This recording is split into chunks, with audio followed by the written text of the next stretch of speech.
have a real conversation. Oh, please help. Well, we hope this is helpful. We're going to look at an overview. Overview is to how do we communicate? Oh, do we talk at them? Like do this, do that, do that, or do we talk with them? So that's words to avoid will be looked at. Strategies to help reduce problems. Okay. So this is a saying that we like as a theme. Careless words stab like a sword, but wise words bring healing. We realize that words, once they're out there, can't bring them back. Sorry doesn't erase it. It'll be there forever. So they're like a sword. I'm reminded of a situation with a mom and her teenage daughter. Were having conflicts and issues. And in one particular instance, there was a very, very heated, hot exchange. And in the midst of this exchange, the mother says to her child, "I should have aborted you." Yes. Words. A careless word stabbed that girl in the heart. Now, we don't know who's right or wrong. That's not the issue. The issue is the relationship that was damaged. So has it ever happened to you that you've said something to someone and the look on their face or their body indicated that they felt they had been pierced by a sword? You said something and they went.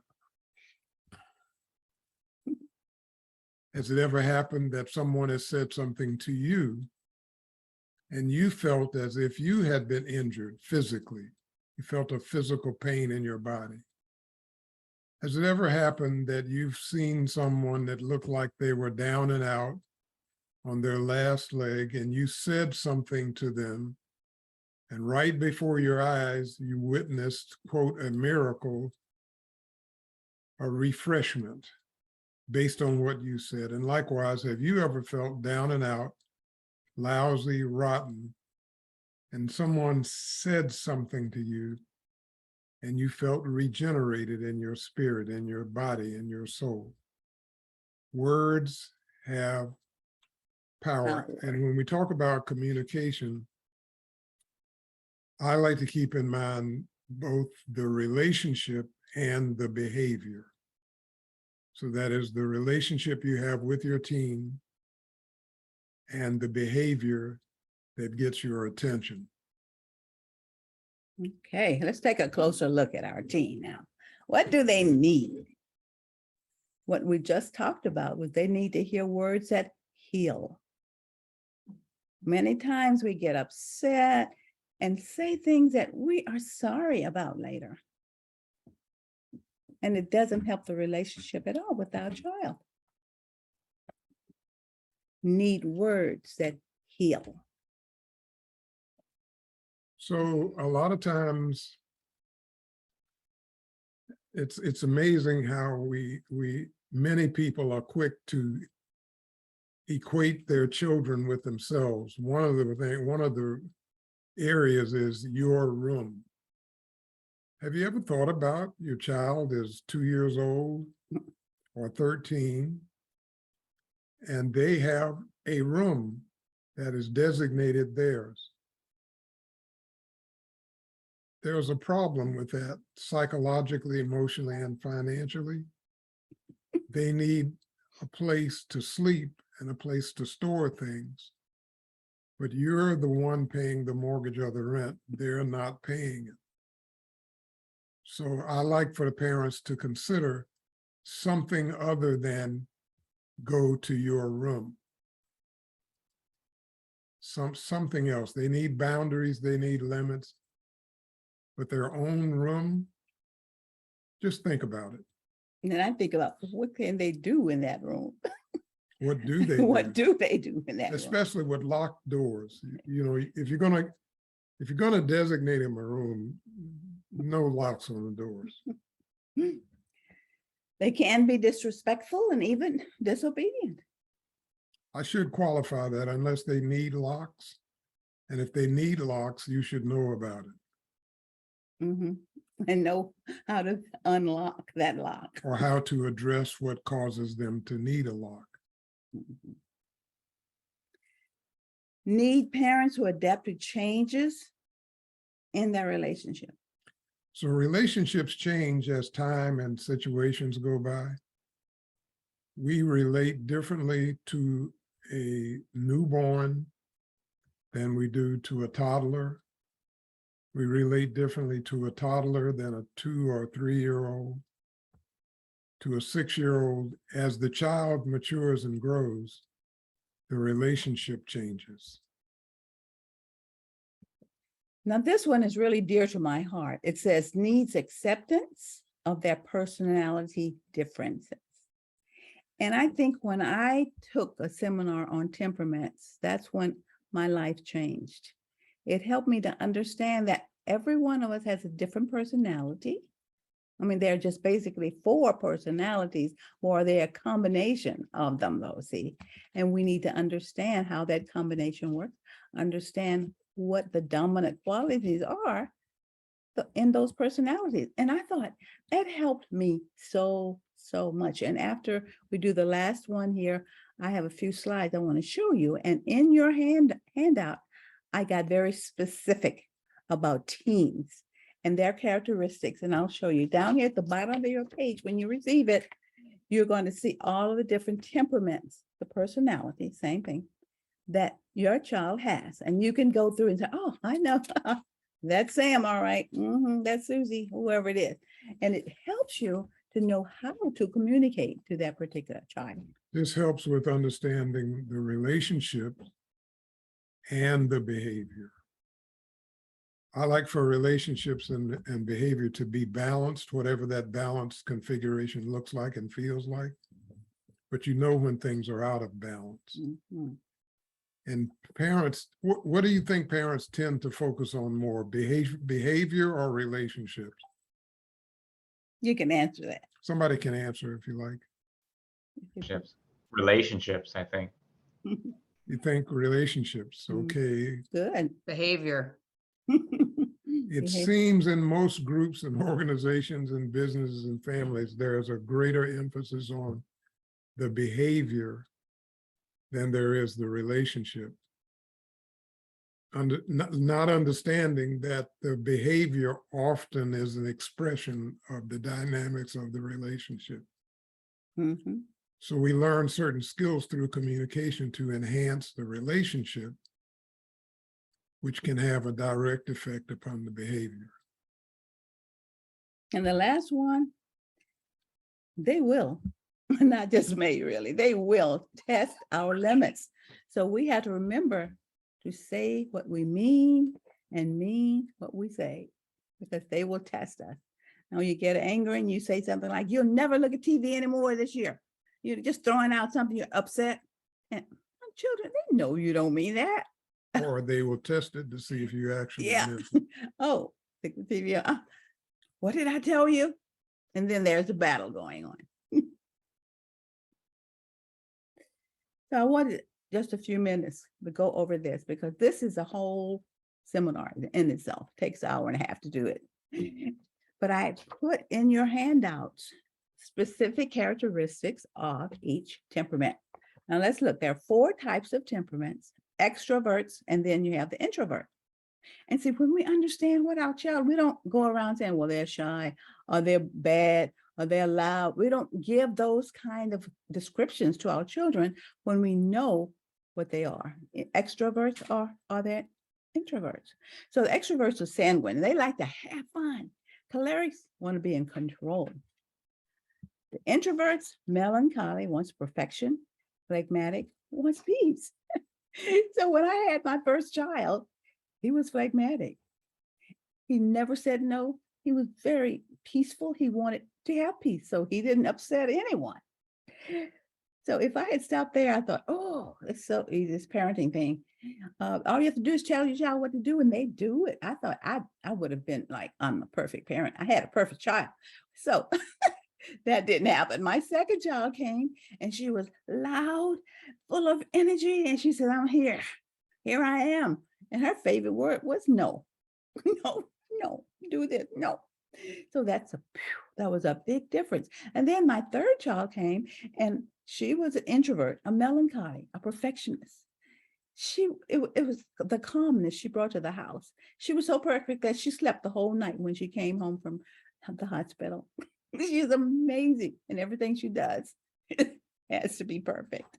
And then we had our fourth child, who was a sanguine, and she wanted to have fun, and she had us rolling. I mean, just laughing, the whole family. And now she's 35, and when she comes home, we have to laugh, and it's great. But see, if we understand how each one of our children are personality-wise, it's see, it's all right to be different because we all are. Different is neither right or wrong. It's just different. So many times, as parents, we compare our children, want to say, oh, Susan, why can't you be like Johnny and sit over there and be quiet and read your story, your book? Whereas Susan's over here with music and she's reading, but she may be a sanguine and she needs that to enjoy reading. Or, so that's what helped me so much to accept my children and my husband, who was an opposite of me. And I was baffled. What in the world is wrong with this man? What? And then when I understand what personality he has, he wasn't doing it to me, be mean to me. He was just being himself. So I'm not going to take any more time about that, but it's just dear to my heart. Please study my book, Children Are Gifts. Go on Amazon, and it has a whole section in there about temperaments, understanding the personalities of our children. All right. Understanding who we are and who others are. And then you can accept others, if you know who you are. So let's look at, this is a basic, simple fact. How do we communicate? We have a verbal way and a nonverbal way. I'll show you There's one. words, tone, and body language. That's how we basically communicate. Verbal and nonverbal. Mhm. And these three elements, word, tone, and body language, are rated percentage-wise. One of them is 55%, one is 7%, SEVEN, and the other is 35%, 38%. I'll say that right here. 35, 8, 7, and 55. Which one? percentage goes with the verbal, which goes with the nonverbal? Verbal's the lowest. Verbal is the lowest. Okay, So you say words is so that would make it 7% words. okay. Body language is the highest. Body language would be 55 then in that case. And Oh. tone would be left to be 38. Any other thoughts or knowledge or guesses about the breakout of the percentages? Is that Sarah that answered? Thanks, Sarah. Yeah, because we know that when all of these are congruent, then what we say makes sense. Let's give an example. Honey, do you love me?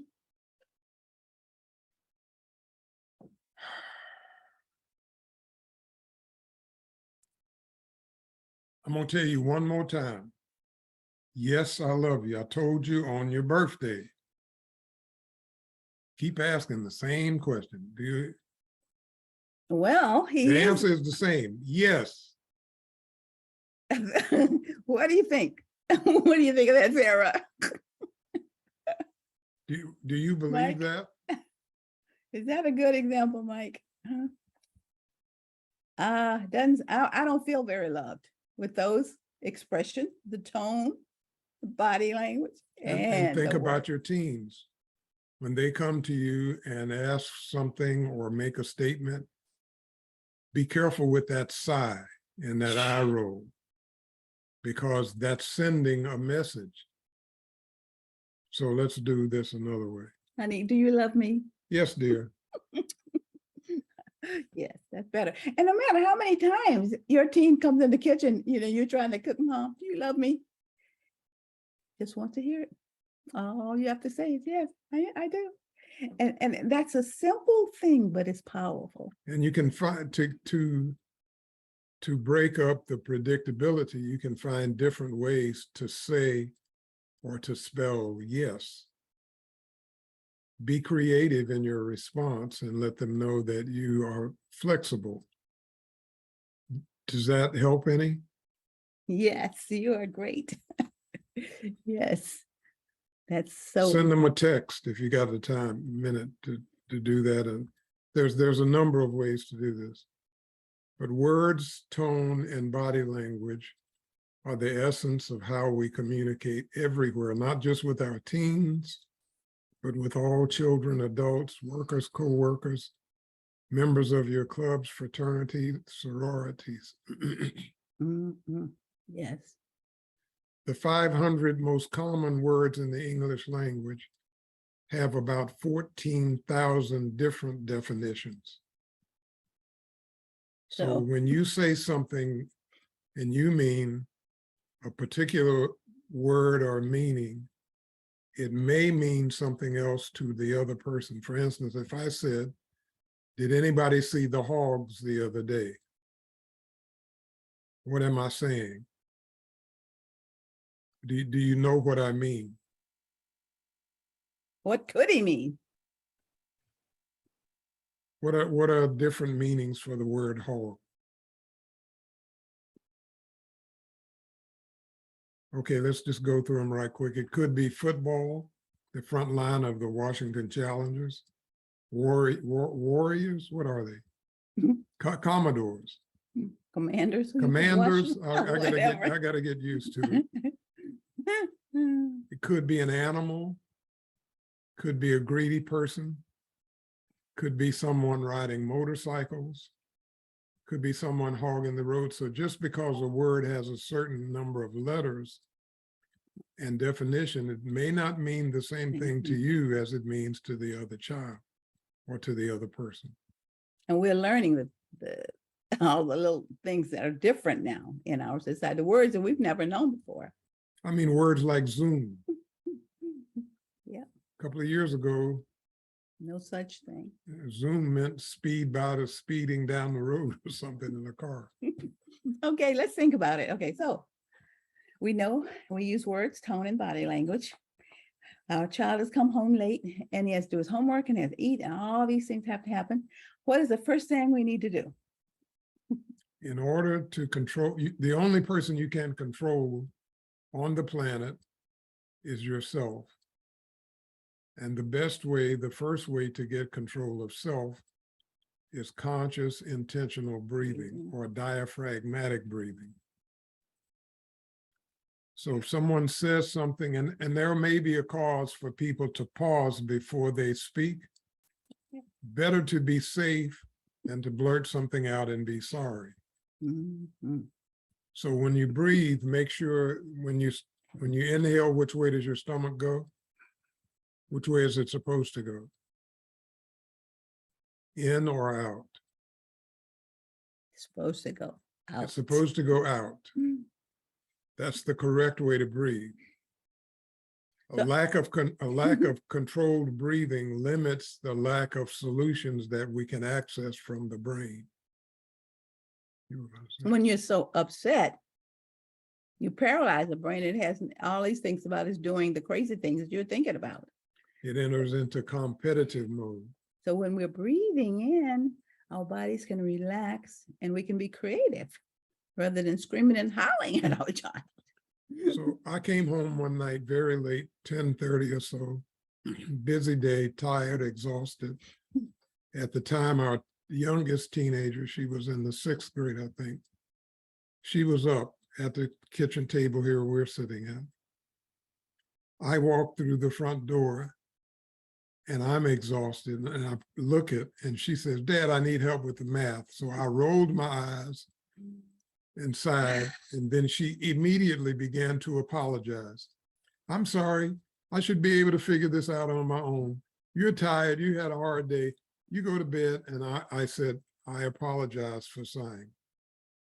Let me go upstairs, change my clothes, take a shower, and I'll come back." "No, Dad, you go to bed, you go on to sleep." So I said, "I'll be back." I went upstairs, took a shower, felt better, came back downstairs. and sat at the table and said, okay, how can we work this out? She was like, no, I'll figure it out. And I said, now it seems like we have a new challenge. That is whether we're going to work this out together or individually. So I've lightened my load by changing clothes and showering. My attitude improved, and I'm assuming the role of father, which is my duty 24 hours a day, not just on a as I feel it basis. Mhm. But first I had to gain control of myself so I could better interact with my daughter. Okay. Earlier, we had mentioned about how to respond, to keep an open response. That was one parent's concern, not to shut down the conversation. So there are closed and open responses. The open response acknowledges children's right to their feelings. So we as a parent are demonstrating that we accept how they feel. Now, we may not agree with how they're feeling, but we accept it. And again, feelings are neither right or wrong. They just are. And each person has a right to their feelings. So we're not to say, well, you shouldn't feel that way because I pay $100 a month for your bill and whatever. And, so giving excuses and things like that. So then they just close up. So Is everybody clear on that? The difference between the way the person feels and their right to have that feeling, even if we differ. Because there's a lot of collisions there. And after, as I want to mention, after all I've done for you, you should be grateful and thankful. That's starting down a battle of a path of battles over right and wrong and who should and who shouldn't. So we want so look, open response, and let's look at a close. Close means that you desire the child the right to their feelings. You shouldn't feel that way. You just cut them off and they just go, okay, I'm going. And the conversation's over. So you're unwilling to accept how they feel. But in the open one, you demonstrate that you can accept how they feel. Oh, you're feeling that way, huh? Tell me more. And that way the child feels like, oh, I can tell mom, I feel lousy. I feel like killing somebody. I can feel like killing myself. They're open to tell you these things that we need to know. But if we throw words at them that hurt, remember, they're going to close up. If they say something strong, like I feel like killing myself, that deserves a particular attention and focus. Yes. So here's some examples of closed and open responses. I'm a teacher, so I try to make it simple. I give an explanation of something, and then we have to think about it. Because in our lives, sometimes it's a paradigm shift to think this way or to talk this way because we're not used to talking that way. So if the child says, I'm really disappointed with Billy and other children for not coming over to play with me, there's nothing to do. Well, a closed response, well, things don't always go you want them. That's part of life. I mean, that's what we'd say. We could say that, but it's closed. Then they go, yeah, well, and see, the conversation's over. You don't know more about anything. Okay, then open responses, you're feeling left out. Is that right? And you'll learn that it is a skill in communication where you ask, is that right? Maybe you could be wrong about it. He may not be feeling left out. He may feel like something happened at school and Billy doesn't want to come over because that happened, but if you have the conversation open, then you can find that out. And you're giving them your child an opportunity to share how they're feeling. See, we don't always know either, but we have a right to accept their feeling. And then if it's the wrong feeling we're thinking about, they can correct us. Listening takes time though, doesn't it? It does. And especially when you're rushed and tired and in a hurry. You have a headache, you're tired. Let's take a look. What do you see? Share when you see the horse.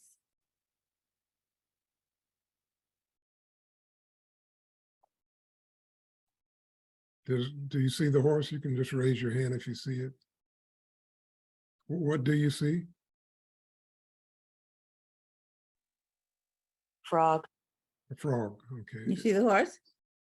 Does everybody see the frog? Yeah, I see the horse now too. Okay, hold on a minute, Mike. Anyone else? Would you like for us to show you the frog of the horse? Wait, I'm sorry. I see a frog. Good afternoon. Or good evening, I'm sorry. I see a frog trying to get out of water, but I do see a leg of a horse, I think. Okay, there's no right and wrong here. It's just what you see. I just saw the horse. Okay, It's just the head. Hmm. okay. Okay, here goes. Now you see, We're showing you maybe a clearer picture of the horse. see, that was a frog. Horse. You still see the frog? Right here? As you look at the horse, can you see the frog still? Yes? Okay, Yes. all right, let's look at this one. What do you see?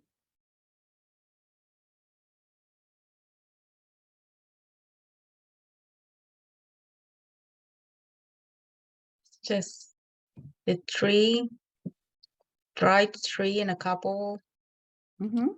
water. Okay, so a question here is, does anybody see the baby? I see the baby. You see the baby, okay? Yes. It was there all along. What? Mhm. Mhm. Does everybody see the baby? You see the baby's mouth, nose. Wait, Pepper. Yeah. What does this have to do with words and communication? You see the outline of the baby's toes, the foot, the ankle, the knees, the thigh, the hips, the arms, fingers. Mhm. Mm-hmm. Mhm. It takes a different amount of time for each of us to see what's there already. And that's not a right or wrong thing. It's just who we are. So sometimes So- when we're trying to explain something to someone, they don't see what we see yet. Just like it took a while, each person took their own time in seeing that baby or seeing that horse. But And it's okay. we granted the time rather than having a test A Or fight a- over who's or a right or wrong. Well, it's time. not a horse, it's a frog. It's a frog. It's not a horse. You know? or offering a prize to the first person who sees the horse. Yeah, no Then competition. it becomes competitive, and then there's winners and losers. So communication takes time is part of this presentation. Mhm. Okay, takes time. That's what I mentioned. Takes time, but it's worth the time. Okay. One way that really helps with communicating is using I messages instead of you messages. Direct expression of feeling is using I, how you feel. See, it's okay, you have feelings too. And they need to know that. But if we use you all the time, it can be like an attack word, right, Bill? Where you this, you that, you always that, you always do, you know, and that happens with husbands and wives. You always doing. Those you messages are like a sword. You is often regarded as the official attack pronoun. You with underscore emphasis and the eyes fixed and riveted. So it matters what words we say and how we say them. Communication is both verbal and nonverbal. Okay, here's a you message. You always throw your clothes on the floor. I message, I'm upset. When I see clothes all over the floor after I've cleaned up, I'm upset. But the upset doesn't have to be screaming and hollering, right? You're telling them how you feel rather than you always do this. You see the difference?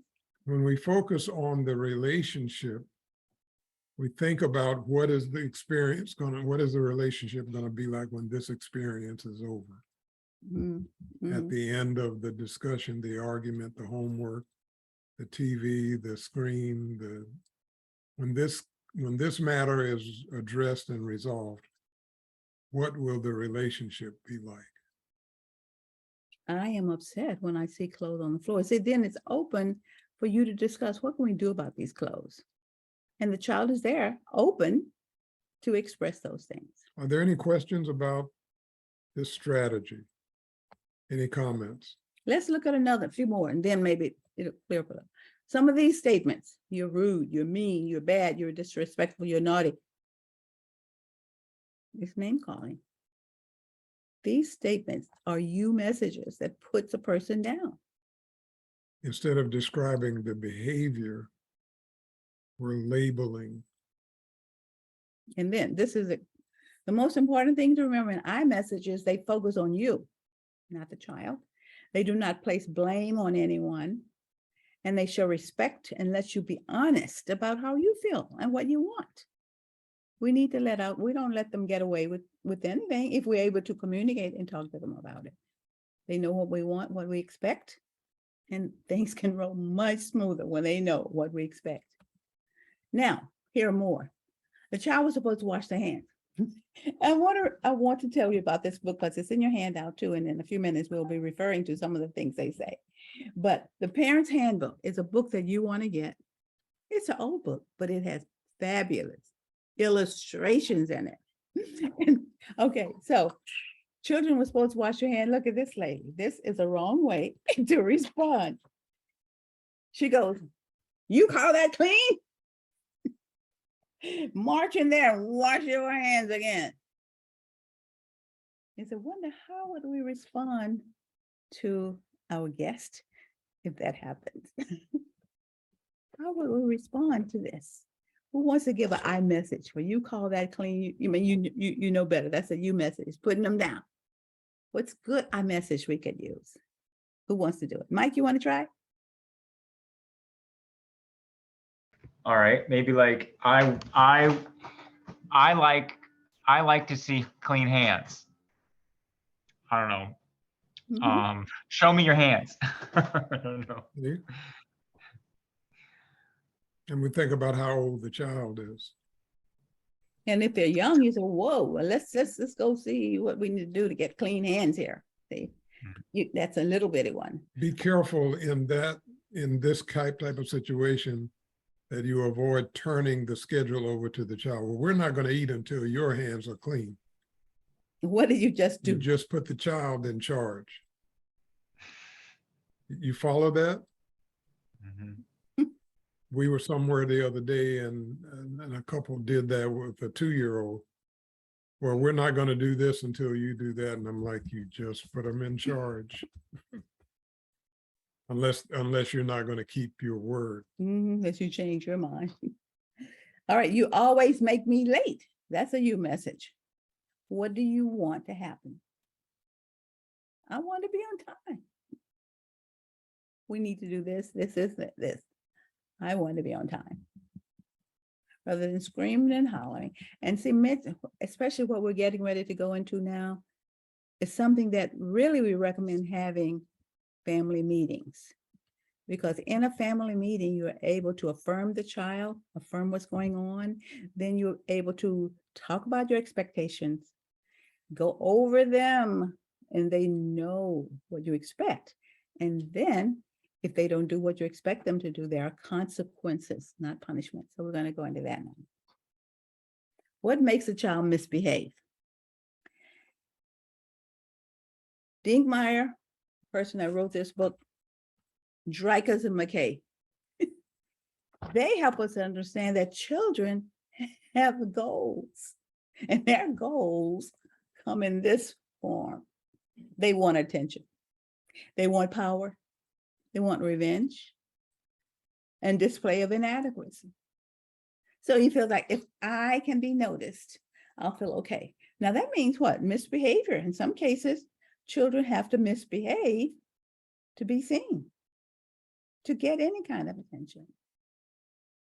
Power, you may see this more in that choleric child that wants control. And if you are choleric and want that same control, and you have to work together and talk about who you are what you want and you want the same thing I want. So we need to work it out, so, but you understand each other, then that can happen. And then Bill, you want to talk about revenge. Well, getting back at someone is a power play. I'll risk getting punished in order to control the other person. So if I know what their hot button is, and even if I get punished for it, I may go ahead and push that hot button because then I'm in charge of the big adult. They know your hot button.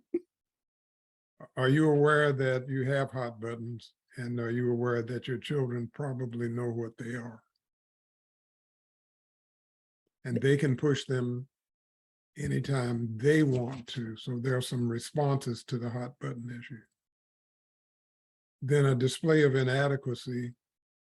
This can be a real tripwire because if I pretend I don't know or can't help myself, and you come to my aid or rescue, that can be very manipulative. And if they know they can get to you that way, they will try it. All right, so how do we deal with this? Nickmeyer gives these clues. He says, these are clues for assessing the goals. These, the things we said the children have: attention, they have their power, revenge, and hopelessness. Now, how do we know which one it is? So we take the cue from ourselves. If you're irritated and annoyed, tendency to remind, have to coax them, it's probably attention they want. And you can test it by interacting appropriately based on what you observe. So if you're feeling angry and defensive or challenged, and you feel like you want to fight or maybe give in, fight, flight, or freeze, that may be a hint that they're on a power play because you feel like your power may be threatened. So you can use specific communication skills to address that without fighting. And then we have revenge and hopelessness. You can tell when your child wants to get back at you. You've said something, you punished them, you've done something to them, and they want revenge. They want to get back at you. So you can feel these things. He's saying that these are clues to let us know what's going on. So when I gave the illustration about coming home late, I was tired and exhausted. I did not want to share any attention with anybody, but my daughter's needs were expressed. Mhm. So I changed so that she could change. Do you follow that? I did the changes on my end by changing clothes, taking a shower, and coming back and feeling ready to engage with my daughter on whatever the homework assignment was. Rather than saying, you're right, you should have figured that out. As much money as we put into your education, or as much time as, rather than going down that road. And by now I expect more from you. She's getting attention, but not what she wants Or needs. or needs. Okay. That's in your handout. Go over them, study them, understand them. We want to talk about punishment because I hear people say, well, I punished that child. Or somebody might say, well, I disciplined real good. And they're looking at discipline and punishment as the same thing. But tonight, I tell you, I'd love to tell you all about that. That's another whole workshop on disciplining with love. But we want to do now is to look at punishment. What is the difference between punishment and consequences? Instead of punishing our teen, let's consider logical consequences. Now, what does punishment look like? Expresses the power of personal authority. I am your father, your mother, and you would do this. And that takes you back to where, Bill? where we used to be, I guess you'd say. Because in your experience, you had to do what your mother said, or you would get beat to death, or to death. Well, Yeah. the rule was children should be seen. Can anybody finish that? And not heard.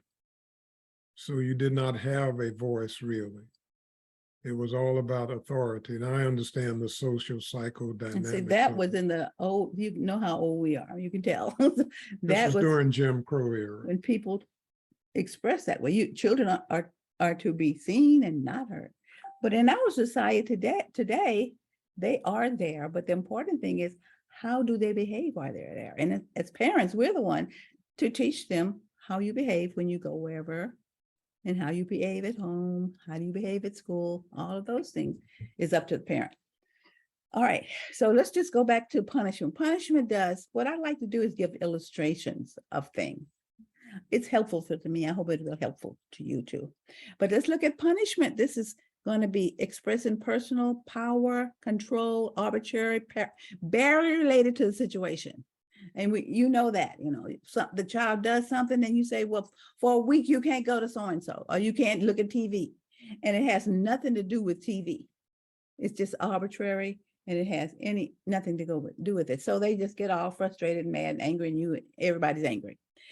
And then another way it may imply moral judgment, that you make a decision of, or you're a liar, or you're a thief, or you're a bad student, or those are those you things. And this is in punishment. Concerned with the past behavior, what they did. Well, I remember last week you did so-and-so, this week you better do so. They look at all of that kind of thing. Doesn't bring out the words that we call healing words. Threaten offender with a disrespect or loss of love and demands obedience. So just look over those punishment. What does that punishment mean? And I look at the difference. A logical consequence is a mutual right and mutual respect. All right, I'll give you an example. All right, it's Saturday morning and you sleep in. You and your wife sleep in on Saturday morning.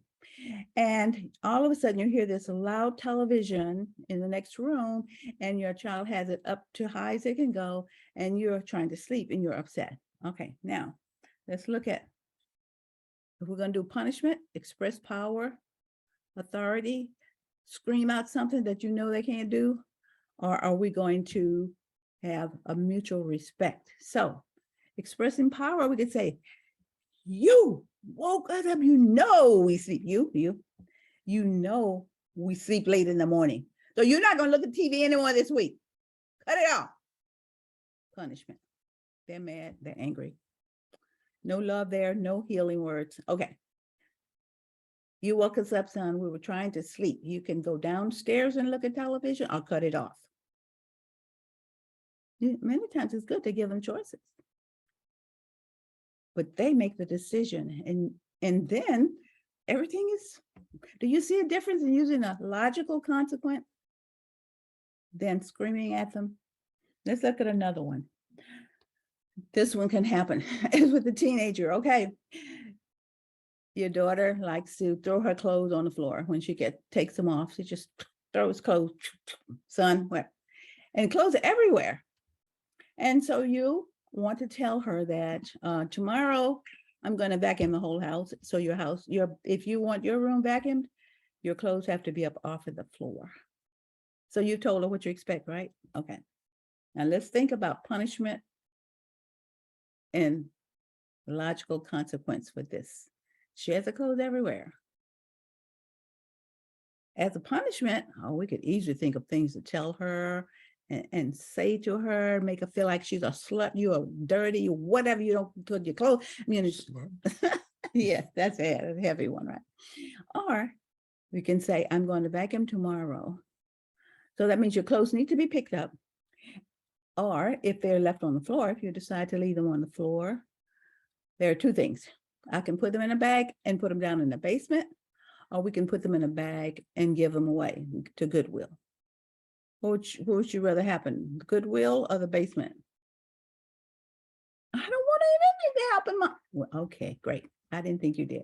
All right, that's the end of that conversation, because what? You've given her a choice. She didn't want those two choices. And now you don't have to tell her to clean up her room, because if she doesn't, she knows what will happen. How is that? You see it? Mike, did that help with the getting into the arguments of what you're going to do? See, we have the creative potential inside our brain to solve problems in a humane way if we would breathe, be in control of ourselves, and focus on the outcome. As Stephen Covey talked about, begin with the end in mind. How do you want this to end?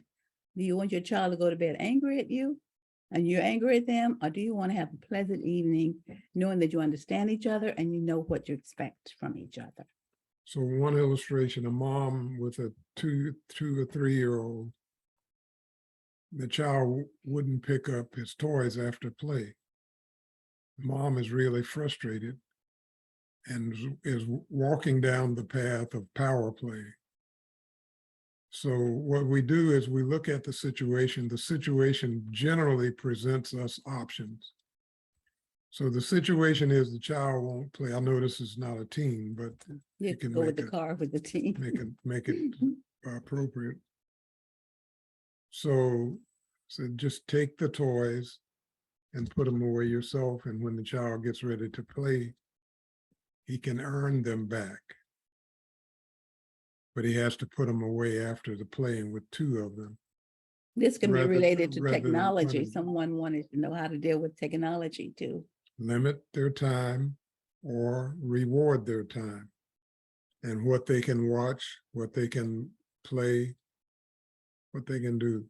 A lot of the parenting issues have been passed off to the school and to technology because the parents are overworked and over challenged because of society.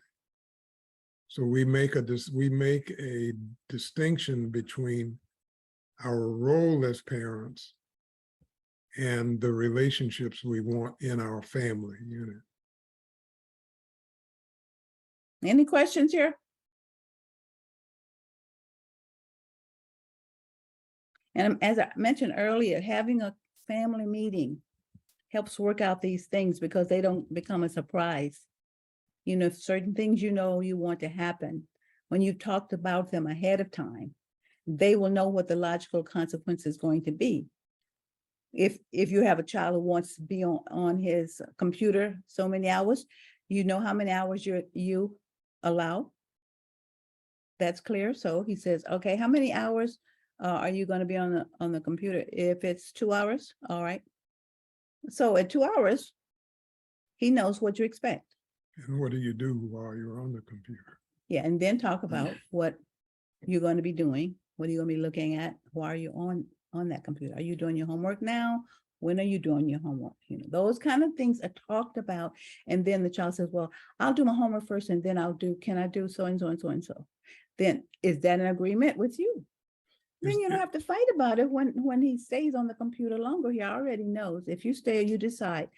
Now, if you don't get off the computer after 2 hours, son, what do you want to happen? What do you think should happen? You're not following instructions. Is there anything on the chat that anybody wants us to address before our time is up? If you implement some changes in your family relationships and dynamics, work them through before you present them to your Mhm. group.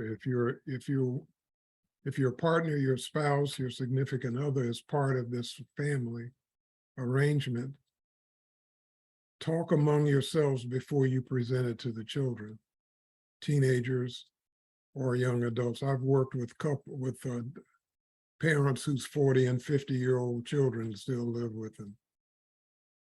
You're talking about a challenge. So work it out in your head, in your heart, with someone else who's of like mind or preferably age group, and then make a presentation without a threat. Mm. We've got How many minutes? 5 minutes left. Oh, 5 minutes left. All right, does someone have some questions before we move on? Does this make sense? Does it look like something you could use, adapt to your lifestyle? There is a question. It says the goodwill option sounded like an idea threat, idle threat. Would you have gone through with it if chose that option? If what was the option? If she knows that option, see, that's why I gave her a choice. Would you like to put them down in the basement or should we give them away? Or the third option is clean up your It's room. clean up her room. But I didn't have to tell her that because she knew what she had to do to keep the other things from happening. But if you're talking to her about it beforehand, it can't be a threat. It's a threat if you say, well, you know, that happened, I'm gonna get it to Goodwill. You didn't clean your clothes up today. So No input. it becomes a punishment. But I assume that if she hadn't cleaned up her room at that point, you would have at least put them down in the basement then. If that was her choice. That is If correct. yeah, assuming that she would never have chosen, yeah, send all of my clothes to Goodwill. But Yeah, some okay. children say, well, I don't care, give them away. And then you'll say, oh, I see. So you don't mind about this dress here, that. And so it's bringing out in her a decision she has to make instead of trying to make you mad. Say, well. And the parents have to be willing to stand by what they said they were going to do, because that may be part of the test. Because they'll say, I'm gonna leave him here and see if she's gonna throw away that $500 dress she just bought me, you know. And if So- the parent is going to be embarrassed by that behavior, the child probably knows it.